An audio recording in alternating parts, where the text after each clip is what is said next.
Olá, bom dia, sejam muito bem-vindos ao nosso encontro de hoje, onde teremos a possibilidade de conversar com especialistas em carreira sobre mitos e realidades do mercado de trabalho. Meu nome é Mônica Ramos, estarei com vocês hoje promovendo um bate-papo de forma prática para quem está buscando autoconhecimento e desenvolvimento pessoal e profissional. Sou diretora de operações na LHH Brasil, com experiência de mais de 20 anos em projetos de gestão da mudança e aconselhamento de carreira, sendo responsável por toda a operação dos nossos 11 escritórios no Brasil. A LHH, para quem não conhece, é líder global de desenvolvimento de liderança e aconselhamento de carreira, presente no mercado há mais de 50 anos, com operações aí em mais de 60 países. Junto comigo, terei a participação de dois especialistas de carreira que também trabalham na LHH, que é a Patrícia Paniquar e o Hugo Capobianco. Semanalmente, a gente faz esse bate-papo e eles dividem aqui essa conversa junto comigo. A Patrícia, ela é nossa gerente de operações de transição de carreira, que está há 15 anos na LHH, é responsável por toda a entrega dos programas de transição, gestão da equipe de consultores e consultoria. Já assessorou aí mais de 700 profissionais em transição de carreira, projetos de gestão da mudança e aconselhamento. O Hugo é responsável pela prática de transição de carreira com foco em pessoa física, liderando essa unidade na LHH em âmbito nacional. Ele desenvolveu sua carreira na área de RH, assumindo aí diversas posições de liderança e desde 2012 vem atuando como especialista em transição, contribuindo aí fortemente para a transição de executivos de diversas áreas de atuação e segmentos de mercado. O nosso encontro de hoje terá a duração de 1 hora e vamos ter a possibilidade de interagir bastante com vocês sobre dilemas de carreira, angústias. O que vocês quiserem aí perguntar, coloquem no chat que a gente vai estar aí disponível para conversar. Bom dia, Paty. Bom dia, Hugo. Bem-vindos. Bom dia, amor. Bom dia, Paty. Bom, tudo bem?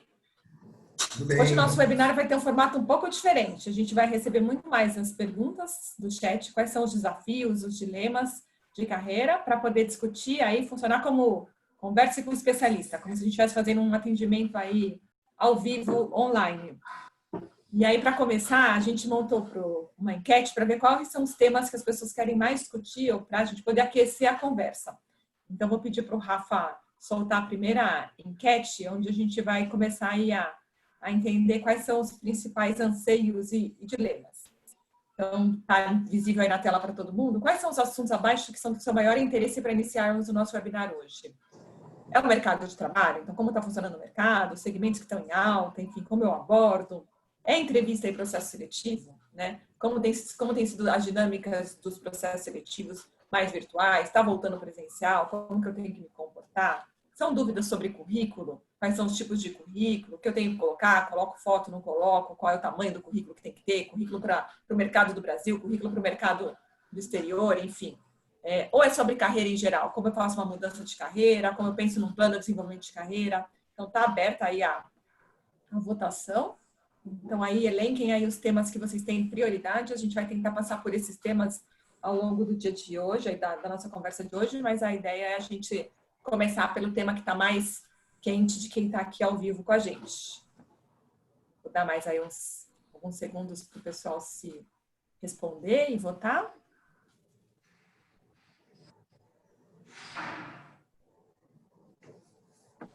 Vamos lá, mais 10 segundos, que acho que aí a gente está com 79% aí já que votou. Em primeiro lugar, por enquanto, está o mercado de trabalho. Em segundo lugar, entrevista e processo seletivo. Terceiro, carreira. E por último, dúvidas aí do currículo. A gente até discutiu o currículo tem 2 semanas, né? As tendências do novo currículo. Enfim. Mais recente, né? Está mais recente. E mercado de trabalho com processo seletivo está ali, ó, empatado. Os dois bem próximos um do outro. Vou dar mais 5 segundos. 4, 3, 2, 1. Acho que a gente pode encerrar, Rafa, a enquete. Que aí a gente teve aqui como... Pode divulgar aí o resultado para o pessoal. Em primeiro lugar, a gente teve entrevista e processo seletivo. Em segundo lugar, mercado de trabalho. Então, a gente prioriza esses 2 temas e vai escutando aqui as dúvidas das pessoas para poder aquecer aí a nossa conversa. Então, vamos lá. Quando a gente fala de entrevistas e processo seletivo, né? Quais são as principais aí questões que surgem, né? Enfim, como que a gente visualiza, né? Acho que a primeira coisa é, bom, como eu devo me preparar para uma entrevista? É diferente me preparar para uma entrevista virtual do que uma presencial? Paty, quer começar a aquecer a conversa com essa pergunta? Legal, posso sim. Bom dia a todos, então. Então, vamos começar aí no tema que a gente hoje que foi mais votado, né? Então, em relação à entrevista, eu acho que tem uma parte dessa preparação que ela é comum, né? Então, quando a gente diz aí, de alguns pilares, né, para essa preparação para o mercado, a gente está falando primeiro um olhar para a organização em que você está fazendo aquela entrevista, se você já souber, né, qual é ali a organização. Então, essa coisa de levantar os dados daquela empresa, entender o momento que ela está, quem são os concorrentes, quem é o CEO da companhia, quem são pessoas ali que trabalham dentro daquela companhia, que tem aí uma visibilidade no mercado, né? Como é que está hoje? Quais são as tendências para aquele segmento, né? O que tem acontecido no último ano? Se for uma empresa de capital aberto, eu consigo ver o balanço, eu consigo ter mais informações sobre aquela organização. Então, tem um dever de casa que é importante fazer, independência presencial ou virtual, que é o entendimento da organização, né? Depois, e claro, da organização e da posição em questão que vocês estão ali concorrendo, né? Depois tem toda a sua preparação como indivíduo para aquela entrevista, né? Que aí eu acho também que não interfere ser presencial ou virtual, mas o quanto eu tenho ali pronto o meu pitch, a minha autoapresentação, né? O quanto eu já entendi os pré-requisitos daquela posição para que eu possa pensar em cases de carreira, o que eu já vivi para que eu possa complementar ali numa entrevista também, né? Então, ter muito claro ali, né, os principais projetos que eu atuei, resultados que eu dei, né? Porque a gente possa entregar isso muito rapidamente ali para o entrevistador também, né? E aí eu acho que vai diferenciar hoje, a gente tem vivido aí muito no ambiente virtual, né? Essa preparação para entrar num processo via ferramentas, né, tecnológicas. Então, provavelmente você vai ter recebido um link antes, então você vai saber se é Google Meeting, se é Teams, se é Zoom, né? Se é uma ferramenta que eu não tenho familiaridade, baixa antes, testa com alguém ali para você ficar seguro. Tudo aquilo, a entrevista já é um momento tenso, né, pessoal? Então, assim, tudo aquilo que a gente pode minimizar e tornar esse momento mais ameno, mais tranquilo, é melhor. Então, testa antes, verifica como é que está o seu sinal. Se a sua casa não tem um sinal muito bom, se desloca para um local onde você tem um sinal melhor. Entende como está o seu fundo, né? Para que não fique com um ar ali de muita bagunça. Então, o virtual a gente tem que prestar atenção. Agora, tem uma vantagem também, né? Que ver se o Hugo concorda comigo, que estar no virtual, a gente tem as possibilidades de ter as nossas colas, né? Boa. Bota post-it aí na parede com um monte de informações ali, uma autoapresentação, né? Alguns cases aí de sucesso que podem te ajudar também a conversa ficar mais fluida, né? É isso aí, que aí dá para você lembrar todos os pontos importantes e garantir que você passou teu recado, né? Eu já vou pegar a primeira pergunta aqui do Antônio, que colocou assim, como se colocar em entrevistas com headhunters em uma primeira conversa que ainda não tem vaga específica, é só um get to know, só apresentação, né? Se fazer conhecer aí. Então, Antônio, na verdade, assim, se você não sabe, de fato, quando é com Headhunter, você não sabe ainda como é que é a vaga ou que empresa que né? É um pouco mais difícil, mas assim, você tem que ter teu pitch bem estruturado. Como a Patrícia mesmo comentou, né? Como é que você estrutura a tua venda, né? Como é que você passa a informação do teu valor agregado? Então, independente de saber ou não a empresa ou dados da vaga, acho que a primeira coisa importante, o profissional, ele saber o que ele tem que falar, né? Então, como é que é meu pitch? Como é que são as minhas competências comportamentais ou técnicas, os resultados que eu dei? Então, no RH, a gente tem muito até a técnica do SOAR, né? Que é pensar nos resultados, nas ações, naquilo que eu fiz, né? Eu também gosto de trabalhar muito com 4 pilares, que são estratégia, processo, resultado e pessoas, né? Então, que estratégia que eu dei naquele momento? O que eu fiz para atender essa estratégia? Que resultado que eu dei? E pessoas, equipe, subordinado e etc. Então, você ter essa estrutura, né, no teu modelo mental é muito importante para você poder saber como é que você tem que falar. E aí, se você sabe que vaga que você está concorrendo, ou empresa e etc., melhor ainda, que aí vai um pouquinho do que a Patrícia comentou. Você já vai ter informações mais nesse sentido. Mas, primeira coisa, estruture bem como você possa se vender. Isso é importante. Isso aí, Só complementando, e Hugo também, um pouco, eu acho que vale a pena, quando a gente está conversando com o Red Hunter, é uma conversa mais ampla, a gente não sabe muito bem, a gente nem tem uma posição, ele está recebendo a gente ali muito para network, né? É importante a gente apresentar para ele também possibilidades que a gente tem de carreira, né? Então, você pode especificar o segmento que você atua, mas é importante também você contar para ele que outros segmentos que você entende que você pode contribuir, né? Quais são as áreas em que você entende que você pode atuar? Quais são os cargos que você entende que você pode assumir, né? Então, acho que ter essa conversa e trazendo as possibilidades que você tem pode ajudá-lo. Às vezes ele não teve esse insight, né? Esse insight é importante que a gente dê para ele também. É isso mesmo, eu ia complementar isso, né? Quando você está num bate-papo aí que é para ser conhecido, né?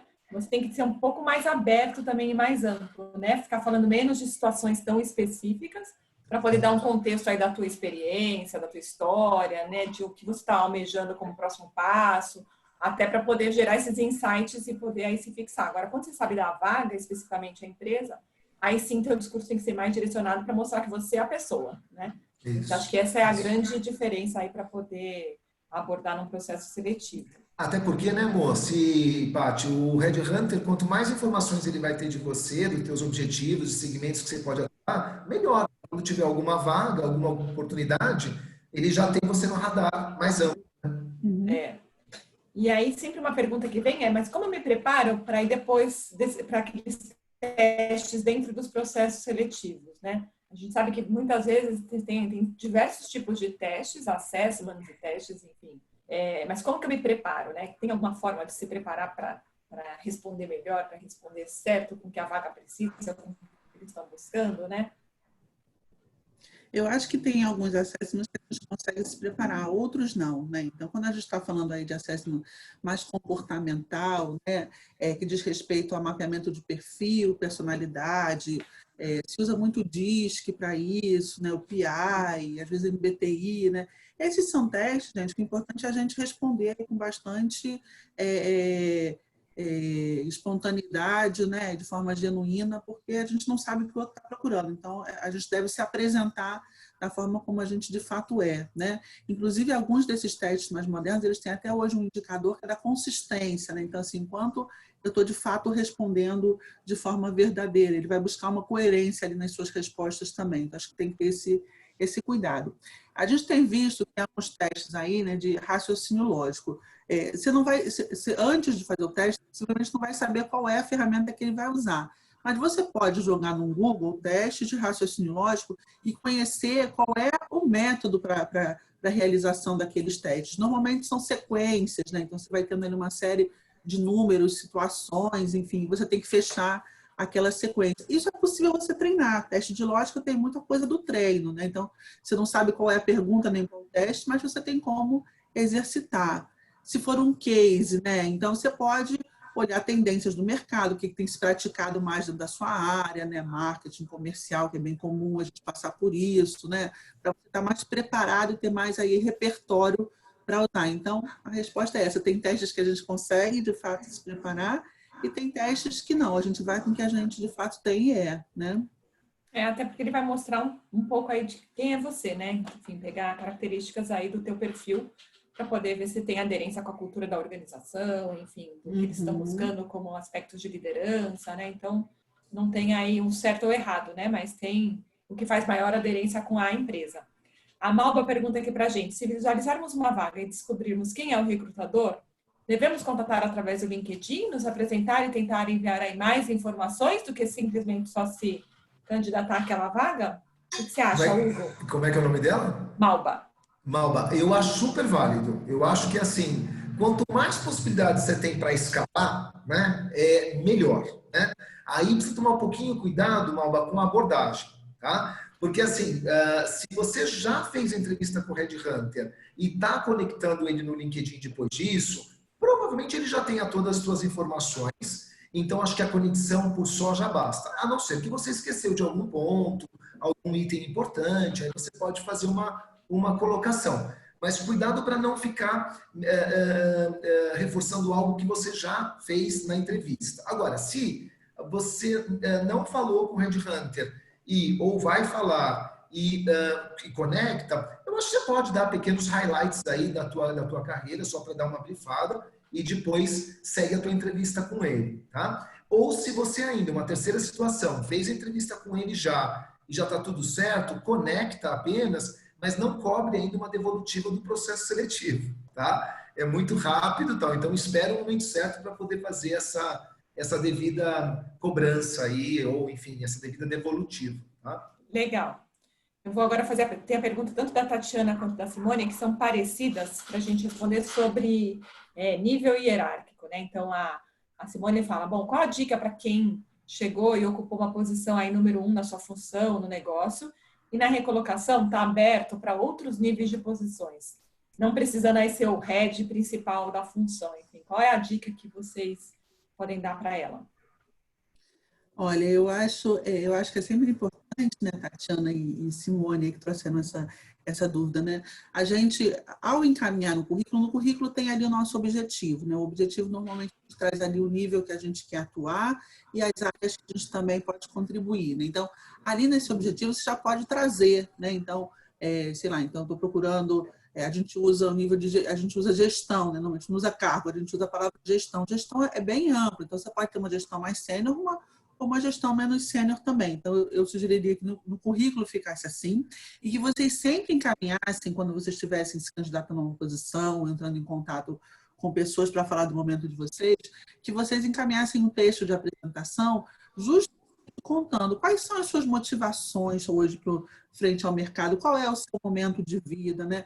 Você vai precisar contar uma história aí para o outro poder entender por que você está se habilitando, né, a posições diferentes a que você já ocupou, porque o mercado tem um entendimento rápido de que você vai querer a mesma posição que você estava, mas isso pode mudar, né? Então, cabe a você, nesse texto de apresentação, poder relatar, olha, eu estou no momento de vida X, hoje eu estou buscando tais desafios, meu interesse é esse, minhas motivações são essas, então, por isso eu tenho me aplicado a posições de outros níveis também, gostaria muito de poder ter uma conversa, eu estou com uma situação financeira já estabelecida, enfim, cada um vai contar aí as suas motivações para que faça sentido para o outro, senão o entrevistador vai ter a percepção de que você só quer entrar ali para você voltar para o mercado e daqui a pouco, muito rapidamente, você vai querer pular para uma posição.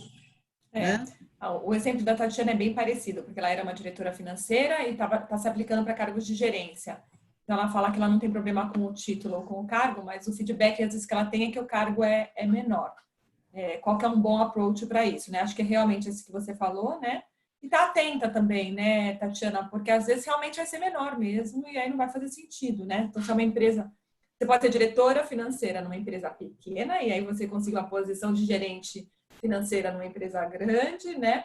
Mas tem que tomar cuidado aí com o inverso, né? Não necessariamente se você era uma diretora financeira numa empresa grande, você vai ser uma gerente financeira numa empresa menor, né? Então tem essas questões aí que tem que olhar. E sabe, Mônica, só para acrescentar o que você está falando, tem uma questão que vem muito não sei, talvez você pode adiantar alguma pergunta que pode surgir, mas muita questão de downgrade, né?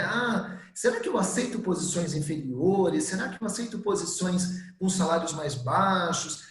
Cuidado só, porque às vezes a pessoa já entra no mercado, no mercado, nas entrevistas, achando que ela tem que fazer o downgrade, né? Não necessariamente, né? Você pode, como a Mônica bem trouxe, você pode trabalhar numa empresa que é menor e ter um cargo maior, né? Então, às vezes as pessoas falam, o mercado não está tão bom, então eu vou ter que fazer, acho que o rebaixamento de salário ou de cargo para poder voltar de novo. Não, né? Eu acho que estar flexibilizado e ter flexibilização para isso, perfeito. Mas não necessariamente você tem que fazer downgrade. Tem que ter um pouco de cautela ao pensar que você já tem que fazer. Eu também concordo com você, Hugo. Acho que tem uma coisa assim, eu quero me manter na posição que eu estava, mas eu tenho me aplicado a posições menores, porque eu acho que essa é a chance que eu tenho no mercado, e aí essa é uma postura que a gente deveria repensar, né? E o outro, assim, eu de fato quero ter um papel diferente nesse momento, né? Eu preciso contar para o outro por que eu estou querendo um papel diferente nesse momento. Perfeito. Legal. O André traz aqui uma pergunta para a gente. Ele é deficiente visual e ele sempre começa, falando no começo do currículo dele ou das candidaturas de vagas aí na internet, indicando a condição de PCD. E aí ele colocou assim, alguma dica para melhorar minhas chances? Porque apesar dele ter boa qualificação e experiência, ele quase nunca recebe o retorno sobre as vagas que ele se inscreve. E geralmente o que ele vê são oportunidades para PCDs com baixa qualificação. Como mudar isso, né? Devo buscar um recrutador específico? Como que eu posso fazer para ter aí uma abordagem diferente e ser considerado em processos que ele tem essa qualificação? Né? Eu diria, André, que assim, eu concordo com você que existe uma dificuldade ainda aqui no país com relação a deficiências de um modo geral, né? Ou necessidades especiais, melhor dizendo, de um modo geral, né? Então, infelizmente, a gente encontra essas barreiras. Eu acho que também você está certo nisso, mas acho que você pode sim deixar claro que você tem essa necessidade especial, mas o ataque ao mercado não muda, sabe, André? Então, essa questão toda do que a gente está falando, de criar uma ponte com o Red Hunter e de se estabelecer conexão, não muda absolutamente em nada. Eu acho que talvez seja importante você comentar da tua necessidade, até para pensar se a empresa que está abrindo a posição tem condição, adaptação ao local e etc., para poder ter você dentro da estrutura nesse sentido. Então, acho que isso vale a pena. Agora, a metodologia, a prática de atacar o mercado, etc., é a mesma, tá? Agora, eu concordo que existe uma retração ao mercado quando a gente olha essa questão de necessidades especiais, infelizmente. Eu acho também, né, e para também complementar o Hugo, ajudar o André, né, acho que é isso, assim, o seu foco no seu discurso tem que ser falar aí dos resultados que você traz, né, daquilo que você tem pronto para contribuir, né, para entregar, sabe? Acho que é super importante reforçar isso, né? Também acho que você deve se inscrever em todos os canais comuns, vagas.com, Glassdoor, LinkedIn, usar tudo isso. Eu acho que o caminho é o mesmo também. Agora, existem algumas consultorias especializadas também, né? Que eu acho que não faz mal você olhar para elas também. Elas trabalham, elas muitas vezes vão em empresas que têm esse apoio grande à diversidade, enfim, tem uma, acho que mais direcionada, mais direta, né? Tem uma que eu gosto bastante, não sei se você conhece, André, que é Talento Incluir, né? Que é da Carolina Ignarra, o nome dela. Ela no LinkedIn, ela inclusive é PCD, também ela abriu essa consultoria, ela tem uma atuação ampla no mercado, né? Ela tem visibilidade, aí ela tem um excelente network, ela pertence ao grupo lá Mulheres do Brasil, enfim. Acho que vale a pena se conectar com a consultoria dela, com o trabalho dela, acho que amplia, né, o seu olhar sobre o mercado também, tá bom? E André, eu acho que é um desconhecimento, muitas vezes, do próprio recrutador, né? Do quanto isso pode, do quanto você tem as habilidades para assumir ou não a função, né? Eu já assisti uma palestra, estou tentando lembrar de quem que deu, que ele tinha também uma deficiência visual e ele fazia de tudo, chamava o Uber, operava o smartphone, né, pela voz, enfim. Então, vocês têm aí outras habilidades, outras características que às vezes são muito mais apuradas até de quem não tem, mas que para o recrutador isso não é tão óbvio, não é tão claro. Então, talvez você tenha que ajudar as pessoas a mostrar esse diferencial, até para você mostrar que vai ser muito melhor ter você na equipe, porque você traz outros insights e outros conhecimentos que agregam muito mais e que a gente não está tão habituado, né? Então, acho que vale a pena você, às vezes, até surpreender o recrutador, né? Não necessariamente você falar isso no currículo, mas participar do processo e aí você mostrar o quanto que você também tem esse diferencial e que pode agregar. A Angélica pergunta aqui pra gente, qual é o melhor momento para mencionar referências profissionais? Angélica? Angélica, por favor, assim, né, não mencione isso no currículo, não mencione isso no LinkedIn, nada disso, tá? O melhor momento é quando for solicitado. Então, às vezes você está participando do processo seletivo e o próprio Red Hunter ou o RH da empresa vai te solicitar algumas referências. E aí, eles podem colocar referências de pares, referências de subordinado, de superior, né, para formar essa avaliação tua dos desempregadores. Então, só dê a referência quando te pergunte, tá? Você pode até mencionar na entrevista, olha, pode, ficar à vontade, eu tenho referências para dar, você pode até fazer essa questão, mas escrito mesmo só quando te perguntar. E acho também que falando de referência, né, Acho que esse é um capítulo importante aí de quem está em transição, né? De separar ali um momento para você pensar quem são as suas referências profissionais, né? Então, é sempre importante a gente ter pelo menos 1, 2 gestores que foram ali nossos superiores e que podem contribuir, contando um pouco do nosso trabalho. Eu gosto muito quando a gente tem pares, inclusive pessoas que foram da sua equipe, para também contar a experiência de ter trabalhado com você, né?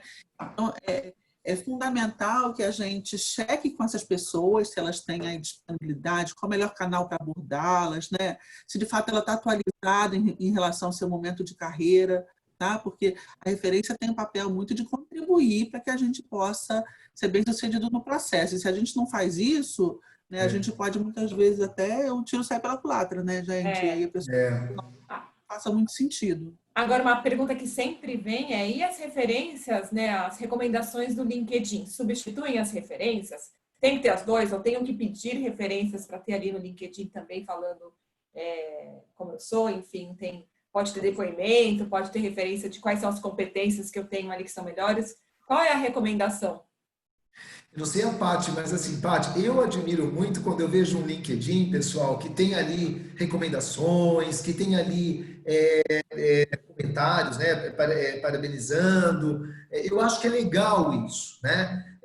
Eu acho que você, quando lê um perfil do LinkedIn, você vê isso, você fala, pô, você está ali, parece que compartilhando tudo aquilo, né? Você conhece um pouquinho mais da pessoa ali, né? Conhece mais da pessoa. E o inverso é verdadeiro. Quando eu vejo um LinkedIn que está básico, sem nada, ok, não quer dizer que a pessoa não seja boa, etc.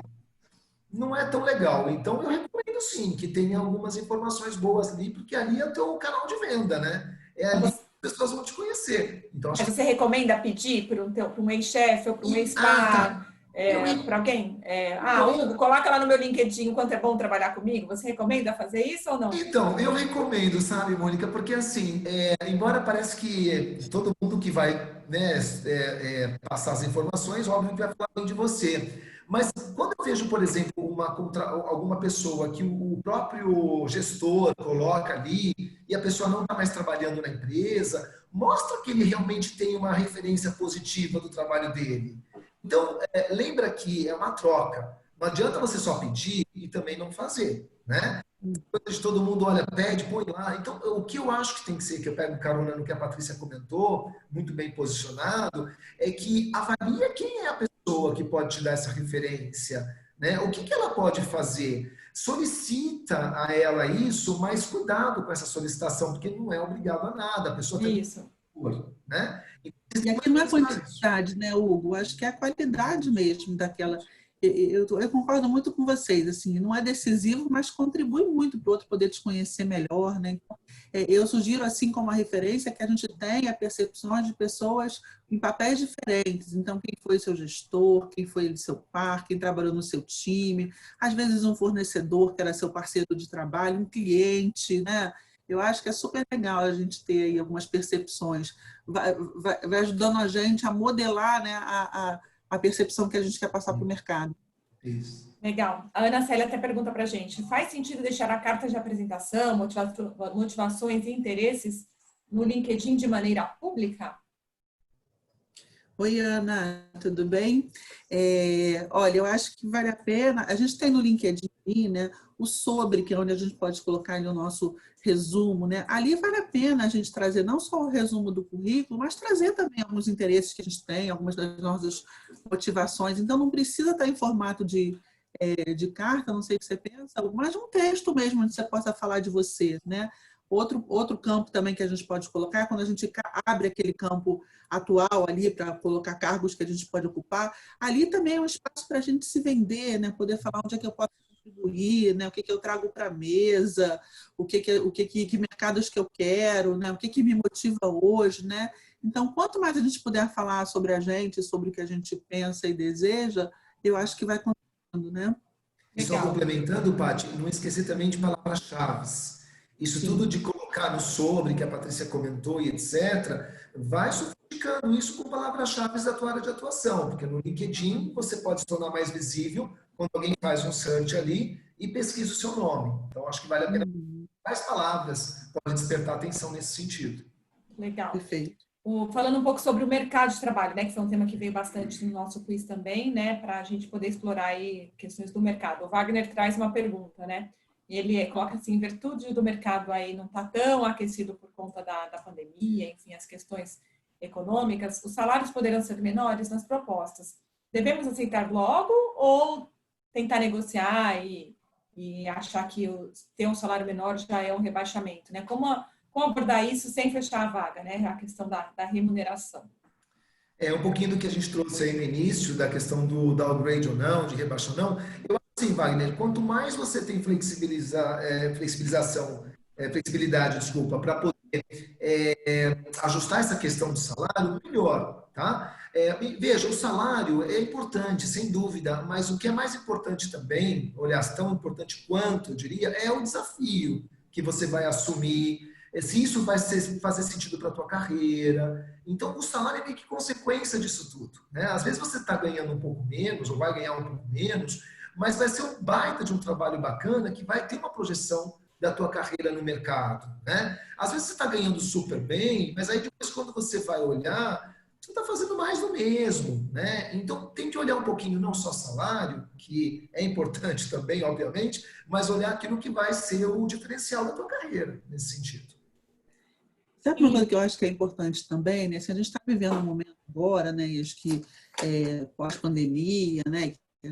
Alguns mercados estão começando a retomar, a gente está muito aberto também a contratos de trabalho diferentes, né? Assim, hoje a própria CLT vem flexibilizando, você pode trabalhar por projeto, você pode trabalhar como PJ, você pode trabalhar part-time, né?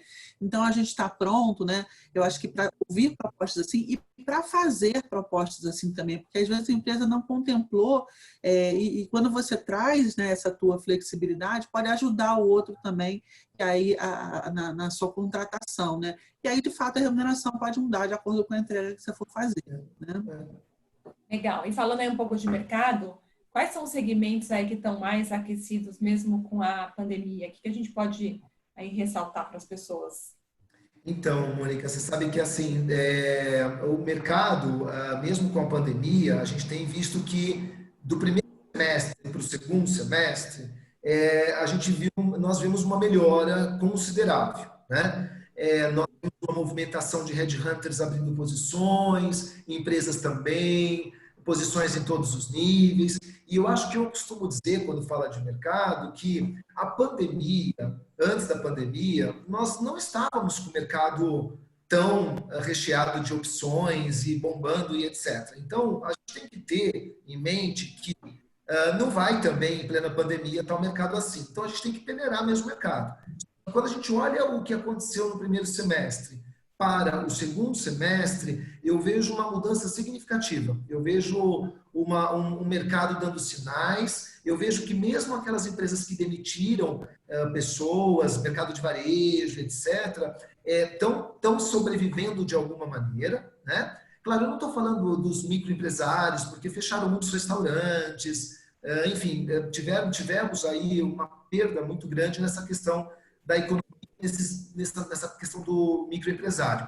Mas a gente vê abrindo posições. Então, mercados que estão indo muito bem hoje, e que continuam bem, melhor dizendo, né, mesmo com pandemia, indústria de alimento, a parte toda de saúde, tecnologia, né, empresas de tecnologia e muitas empresas também que não estavam envolvidas com tecnologia estão transformando seus negócios na parte digital, né, na transformação digital e etc. Então, a gente vê uma transformação de todos os mercados, mesmo aqueles que estavam indo bem. Agora, ok, como é que eu posso fazer diferente para esse novo cenário que a gente está vivendo, né? Então, existe uma reflexão aí de todos os mercados. Agora, tem mercados que sofrem e sofreram muito. Então, turismo e hotelaria, né? Então, isso com certeza sofre. Eu vi uma matéria, depois eu até posso compartilhar, mas que as empresas de turismo, junto com companhias aéreas, estão fazendo aí uma possibilidade de parceria para otimizar o turismo com essa questão toda. Mas essa retomada me parece que só vai ser a partir de 2020, porque o mercado sofreu muito nesse sentido. Mas olha, tem mercados bons, né? E se você é deste mercado, qual é o teu valor agregado para outro tipo de segmento, para você não ficar refém a ele, né? Então é uma reflexão que tem que ser feita de carreira também, de atuação. Legal. Eu acho que a gente tem falado um pouquinho, desculpa, moça. Não, pode falar. Só para complementar o Hugo, né, assim, a gente tem falado, o Hugo já falou isso também em outro web, enfim, a gente tem falado isso dentro dos nossos webs da LH, né, que o mercado hoje ele tá organizado em 4 patamares, né, então o primeiro patamar que é aquele que está surfando na onda da pandemia, aquele que está encontrando oportunidades na pandemia, né, que é como o Hugo bem trouxe, então tecnologia, saúde, alimentação, e aí pensando muito no agro, lá no começo da cadeia, né? Todo o mercado de ensino à distância, né? Então, esse é um mercado que ele está muito aquecido, ele tem, de fato, encontrado oportunidades aí na pandemia. O segundo patamar é o patamar de empresas que elas tiveram um boom com a questão da pandemia, mas depois ela entra num platô e se estabiliza. A gente está falando aí do próprio varejo de alimentação, das indústrias de bens de consumo, né, voltadas à alimentação, bebida, tudo aquilo que diz respeito à produção de produtos relacionados aí à pandemia. Então, a gente viu a corrida do álcool gel, do papel higiênico, acelerou demais essas empresas todas, né? Depois, o terceiro patamar são aquelas empresas que foram impactadas pela pandemia, mas que, ao ir retomando, elas não recuperam o que elas perderam, mas elas conseguem voltar mais rapidamente. É um pouco do que a gente está vendo hoje com o comércio, com o varejo, né? Com algumas indústrias de saúde, né? Então, alguns serviços relacionados à saúde, beleza, estética, etc.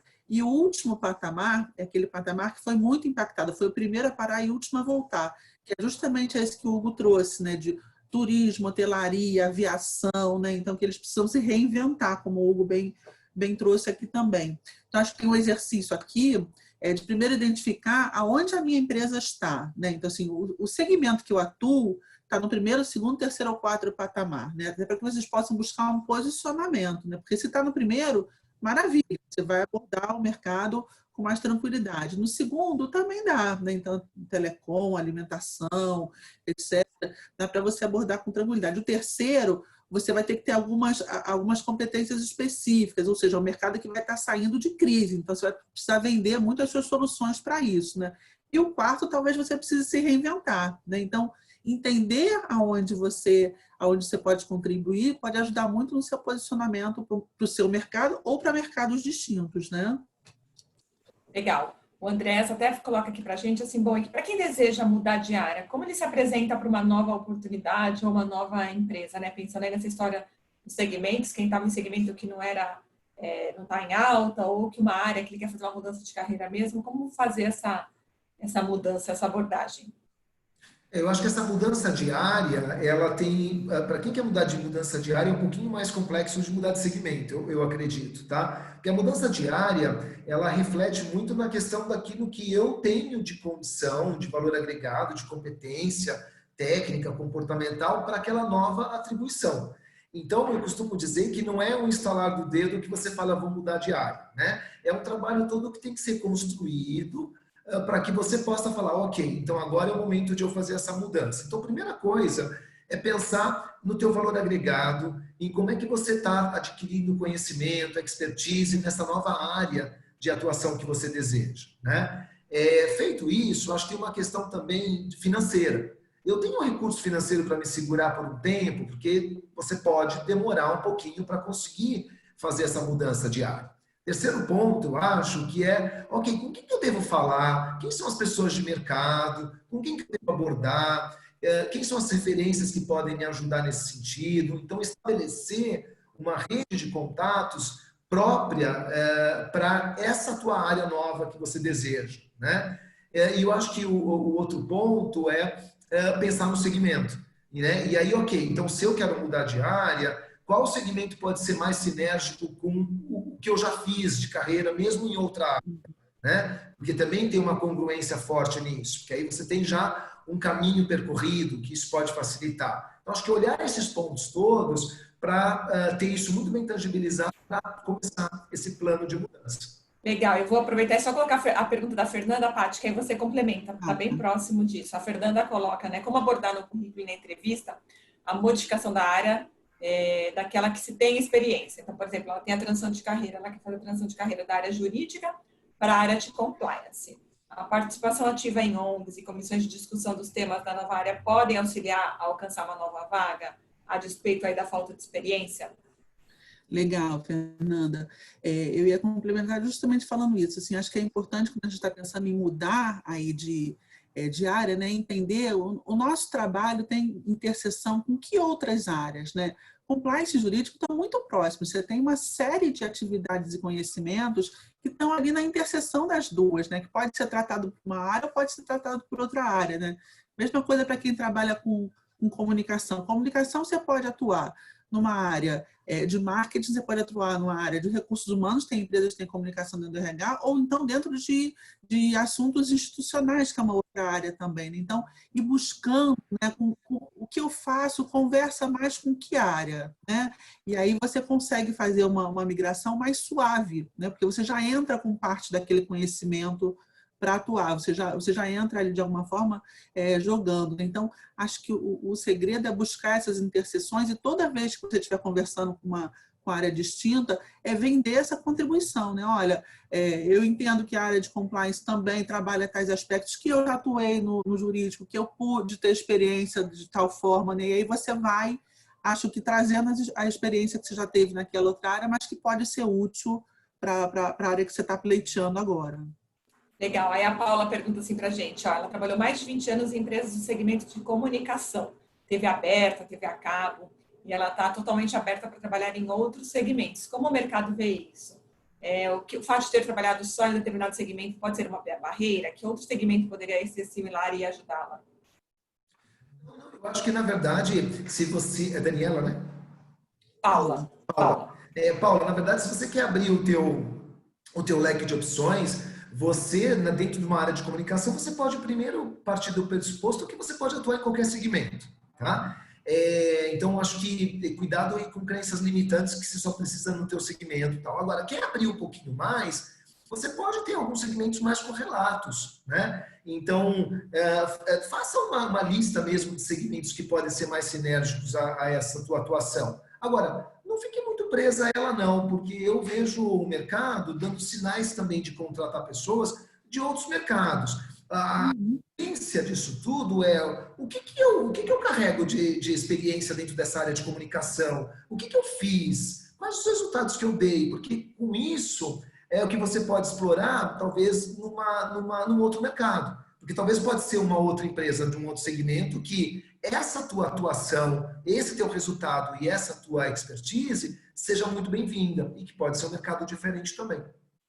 E acho que essa coisa de buscar empresas correlatas, como você disse, né, todo sentido, né? Então, levanta empresas de mídias, Paula, mídias sociais, para você poder estar abordando, você vai ter muita contribuição para dar, né? Acho que vai ter muita similaridade. Legal.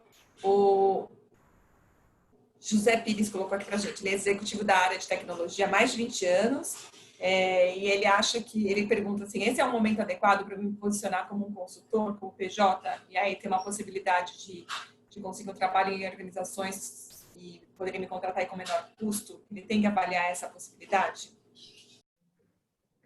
Eu acho assim, José Pires, a forma que você pode atuar, ainda mais na área de tecnologia, né? Você pode ter tantos projetos bacanas aí que as empresas estão fazendo e que contratam profissionais autônomos eu digo consultor, né? Você tem consultorias de tecnologia, várias que fazem trabalhos tão estruturados também. Então, o que eu diria? Se você está disposto a trabalhar dentro da área de tecnologia e não está olhando muito a forma, se é CLT ou se é PJ, ou se é consultor, ou se está com a tua empresa aberta mesmo, ou através de uma consultoria, tranquilo. Então, eu acho que você estando mais aberto para isso, principalmente numa área de tecnologia que requer muito desses tipos de profissionais. Então, eu acho que o estar aberto aí já é um bom caminho para isso, tá? Porque você pode encontrar posições aí diversas nessa forma de atuação.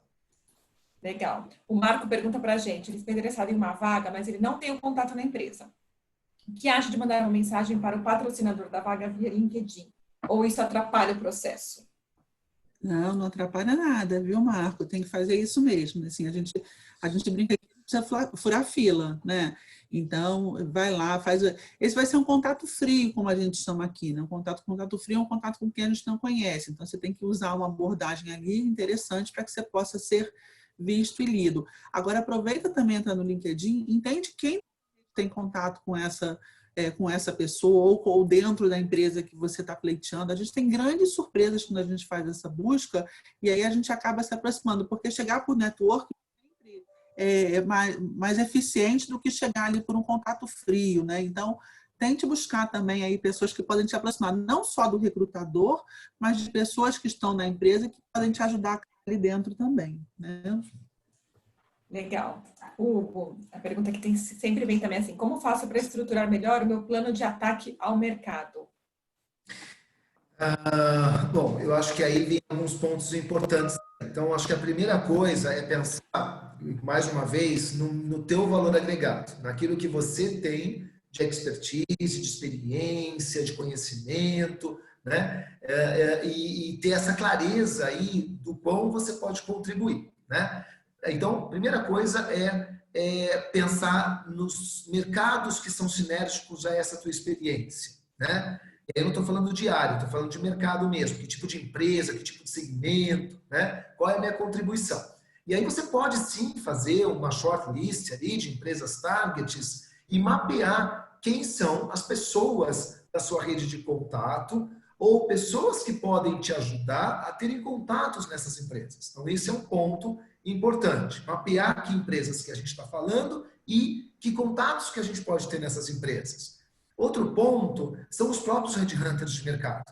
Os headhunters hoje eles trabalham por segmentação de mercado, né? Então não adianta pegar uma lista ali de headhunters e ficar panfletando o teu currículo para tudo quanto é lugar. Eu acho que vale a pena pensar quais headhunters trabalham com a tua área de atuação e com o teu nível, né? Porque você tem ali essa diferença. Então mapeie quem são esses headhunters e faça a tua apresentação para eles também, né? Outro ponto é olhar muito das questões de vagas de mercado que tem no LinkedIn, no Glassdoor, no Indeed, que são esses bancos de oportunidades que trazem oportunidades interessantes. Às vezes as pessoas falam, mas a minha vaga não vai estar divulgada no LinkedIn. Cuidado, né? Às vezes ela pode estar sem divulgada, a empresa divulga, são plataformas digitais ali que utilizam inteligência artificial.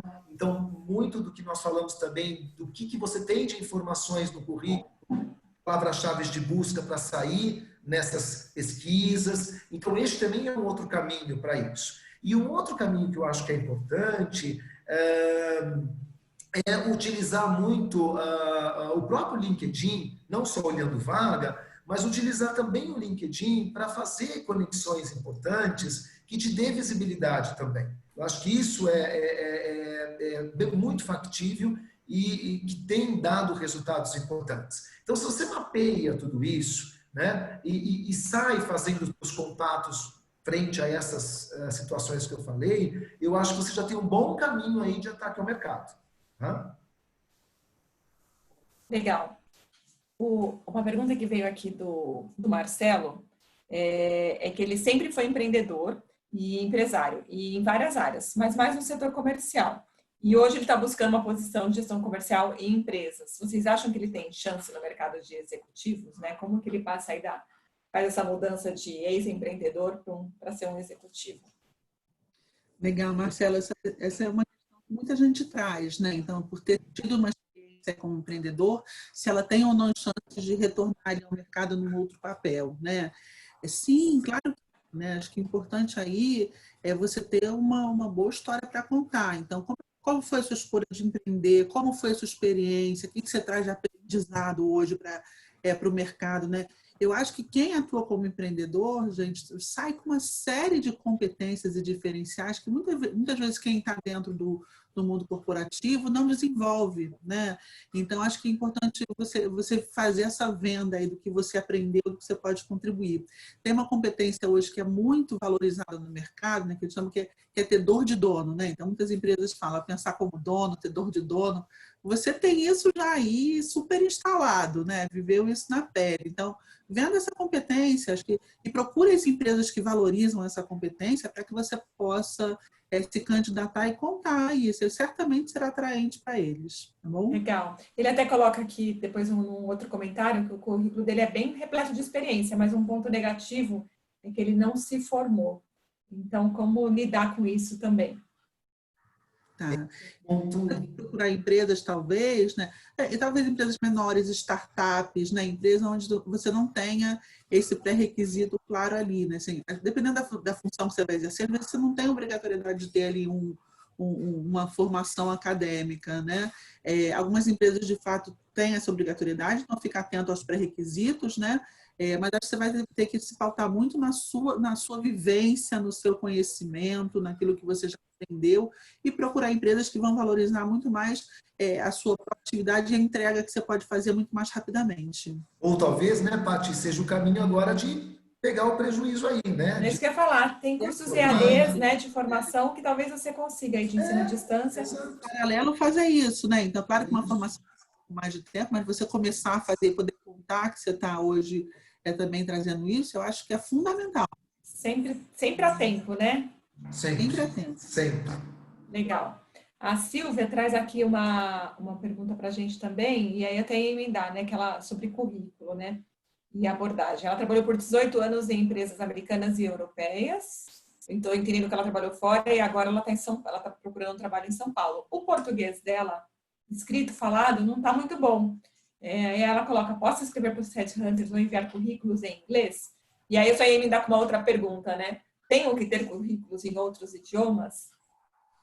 Então, Silvia, eu acho que assim, da mesma forma que a gente tem que treinar o inglês para poder se adequar, então a primeira coisa que eu recomendo, treine o português também. É importante isso, tá? É claro que a gente vive hoje a questão toda do idioma, então o enviar o currículo em inglês para o Headhunter não está errado, faz sentido também, tá? Eu particularmente gosto que seja enviado em português, mas isso é uma questão talvez mais minha, porque às vezes a gente não sabe o que está do outro lado, né? Se vão entender o idioma por completo, etc. Talvez seja um pré-julgamento. Mas o mandar o inglês não está errado, está adequado, mas eu acho que também estudar o português, para até você ter uma entrevista em português, saber se comunicar também mais no idioma e ter fluência no português, é importante, até para a tua adaptação também numa nova realidade de trabalho, né? Até para criar maior empatia e proximidade com o time, né? Que pode aí ficar mais inseguro se tiver que só falar em inglês, né? E de ter um outro currículo em idioma, só para falar, eu acho que precisa ter o currículo em 2 idiomas, português e inglês.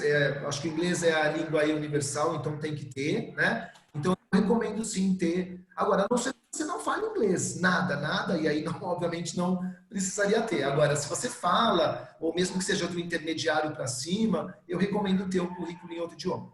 Legal.